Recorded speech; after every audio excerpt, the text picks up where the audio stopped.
David Benavidez versus Oleksandr Gvozdyk. Now the winner of this fight will get a chance to fight the winner of the Bivol versus Benavidez fight. But who will actually win this fight? Well, let's take a look at their latest performances, in which David Benavidez fought Caleb Plant, in which Caleb Plant did great in the early rounds until David Benavidez started letting his hands go and completely destroyed Caleb Plant in the later rounds and won by decision. And still, the undefeated. After this, David Benavidez went on to fight Demetrius Andrade, in which Demetrius Andrade started off very fast in the early rounds until David Benavidez dropped him in round 4.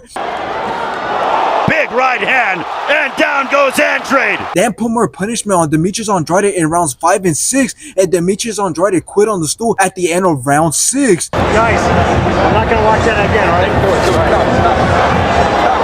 Now let's take a look at Alexander's latest performances, in which he fought Ricards, in which both went back and forth until Alexander TKO'd him in round 6. Now after this, he went on to fight Isaac Rodriguez, in which he knocked him out in round 2. Now, David Benavidez has the biggest balls in the sport of boxing, and that's because he stuck to his word and his father's word, as during the lead up to the fight with Demetrius Andrade, they said that if Canelo doesn't show any interest in giving them a fight, then they'll go up to 175 and fight either Better BF or Bivol, which obviously he's not fighting either of them, but that's because both Better BF and Bivol are scheduled to fight this year. But he's still fighting a very good opponent who has 20 wins, with 16 coming by way of knockout, and only has 1 loss, and that was against the one and only Better BF. So how is David Benavidez going to stack up against Oleksandr at 175? Well, hear me out. I believe that David Benavidez is most likely going to stop Oleksandr, and here's why. And that is because although when Alexander did lose against Better BF back in 2019, then came back until 2023, he had 3 fights last year, winning all in great fashion. Even with that great comeback, he is 36 years old, and although he is a big guy, David Benavidez is also a pretty big guy, as he looks like a monster in all of his fights, so size is definitely not going to be a problem. And with David Benavidez' punch output, defense, skill, and overall IQ, I do believe that he stops and beats Oleksandr. So in the end, if this fight does happen and David Benavidez does end up winning this fight, what is he most likely going to do next? Well, I doubt he's going to bother going back to 168 unless it's for Canelo, so most likely he's going to continue to keep on fighting great fighters at 175, or he might just automatically get the winner between Bivol and Better BF.